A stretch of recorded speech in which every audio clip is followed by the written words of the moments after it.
그래서 오늘은 왜 이렇게 밀렸는지, 이번 주에는 어떤 이슈가 있는지, 관련주는 뭐가 있는지, 하루하루 시장이 어떻게 흘러갔는지 이런 부분은 저는 꼭 알고 있어야 된다고 생각하거든요.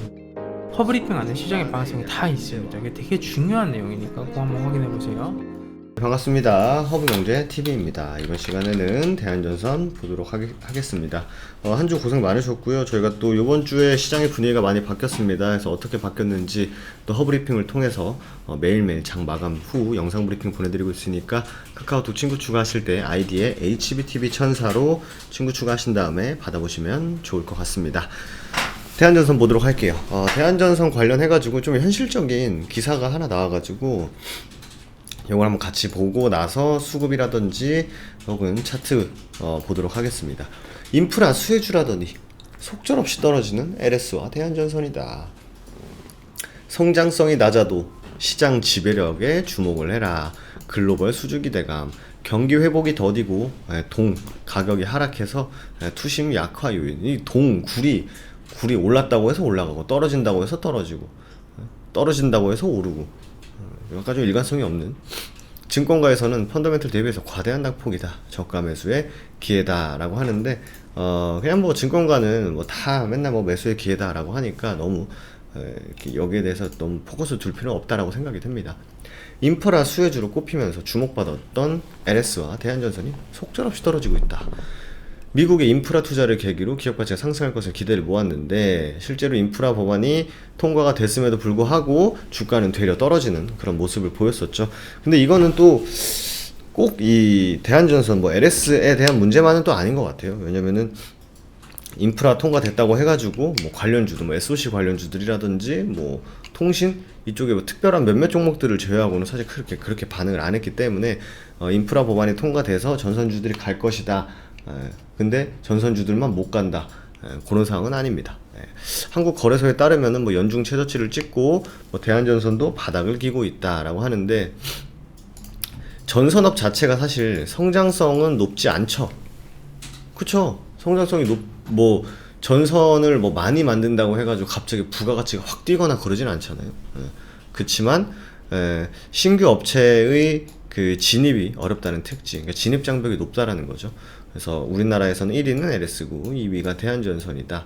그래서 글로벌 인프라 최대 수혜주로 떠오른 바가 있는데 실제로 그렇게 반응을 못 해줬다. 그리고 시장의 분위기가 뭔가 이렇게 약간 좀 친환경, 재생에너지 쪽으로 지금 수급이 많이 가지 않고 있기 때문에 시장에서도 특히 외국인들이 별로 이렇게 집중을 하지 않는 현재로서는 상황이다. 그래서 이제 마라톤이다 라고 말씀을 드렸었죠. 내년에는 북미 중심으로 초고압 전력선, 해저 케이블 등 기술력이 요구되는 제품 수요도 많아질 것이다. 이거는 약간 LS 쪽이겠죠. 그리고 이제 미국 쪽은 대한전선. 뭐 호실적이 낸 이유는 뭐 돈 가격이 크게 올랐다.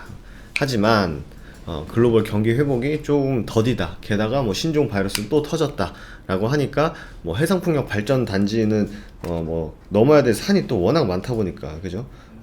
그런 부분이 뭐 단기간에 해결될 수 있는 부분은 또 아니니까 뭐 갑자기 뭐 전선 관련주들이 뭐 해상풍력이 해가지고 이제 막 간다 이러기에는 좀 쉽지 않은, 단기간에 쉽지 않은 상황이다라고 많이 말씀을 좀 드렸던 것 같습니다.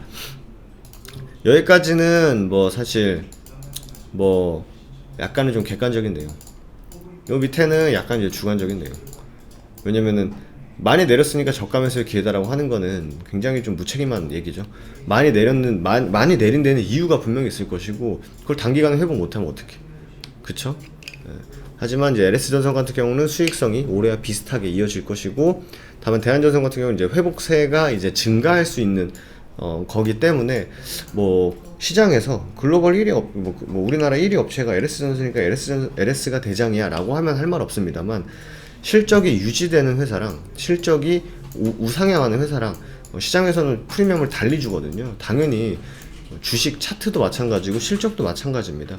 실적 같은 게 우상향하는 기업에 좀 더 프리미엄을 더 많이 주기 때문에 대한전선도 충분히 해볼 만한 싸움이다 라고 보시면 될 것 같습니다. 현재 수급적인 부분은요, 여전히 개인들의 매도가 계속적으로 나가고 있어요. 이건 굉장히 좋은 시그널입니다.